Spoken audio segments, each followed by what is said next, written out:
అందరికీ నమస్కారం అమ్మ. ముఖ్యంగా ప్రజలందరికీ, ఇల్లు లేని ప్రజలందరికీ ఒక గొప్ప శుభవార్త అని చెప్పుకోవాలా.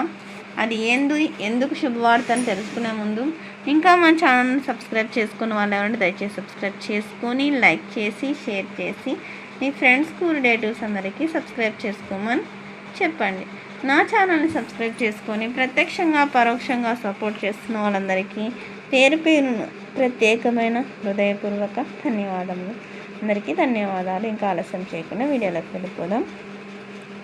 PMAY 2.0 కింద మార్చి నాటికి 5 లక్షల ఇళ్లను మంజూరు. మంత్రి కొలుసు పార్థసారథి వెల్లడి.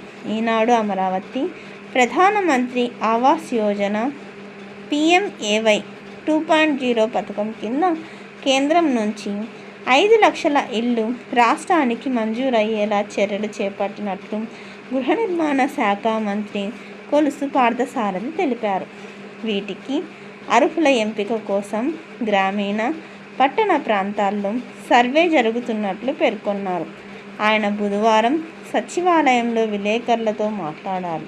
పట్టణ ప్రాంతాల్లో యూనిట్ ధర ₹2.5 లక్షలు, గ్రామీణ ప్రాంతాల్లో 1.20 లక్షలుగా నిర్ధారించగా ఇందులో రాష్ట్ర ప్రభుత్వం అదనంగా ఆదివాసీ గిరిజనులకు ₹1,00,000, ఎస్టీలకు 75,000, SC BCలకు 50,000 చొప్పున చెల్లిస్తుందని చెప్పినారు.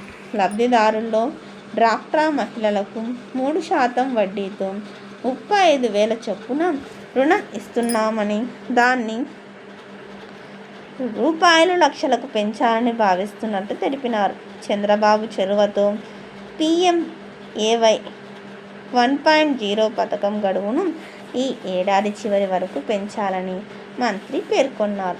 ఈ పథకం కింద కూటమి ప్రభుత్వం వచ్చాక 1.15 లక్షల ఇళ్లను పూర్తి చేస్తుందని అన్నారు. వచ్చే ఏడాది మార్చి నాటికి మిగిలిన 7.35 లక్షల ఇళ్ళు పూర్తి చేయాలని లక్ష్యంగా పెట్టుకున్నామని, ఇందులో జూన్ నాటికి 1,50,000 ఇళ్ళు పూర్తవుతాయని తెలిపినారు. అందరికీ ధన్యవాదాలమ్మా. ఇంకా మన ఛానల్ సబ్స్క్రైబ్ చేసుకున్న వాళ్ళు ఏమంటే దయచేసి సబ్స్క్రైబ్ చేసుకొని లైక్ చేసి షేర్ చేసి మీ ఫ్రెండ్స్కు రిలేటివ్స్ అందరికీ సబ్స్క్రైబ్ చేసుకోమని చెప్పండి. నా ఛానల్ని సబ్స్క్రైబ్ చేసుకొని ప్రత్యక్షంగా పరోక్షంగా సపోర్ట్ చేస్తున్న వాళ్ళందరికీ పేరు పేరున ప్రత్యేకమైన హృదయపూర్వక ధన్యవాదాలు. అందరికీ ధన్యవాదాలు. దయచేసి వీడియోని మాత్రం స్కిప్ చేయొద్దు.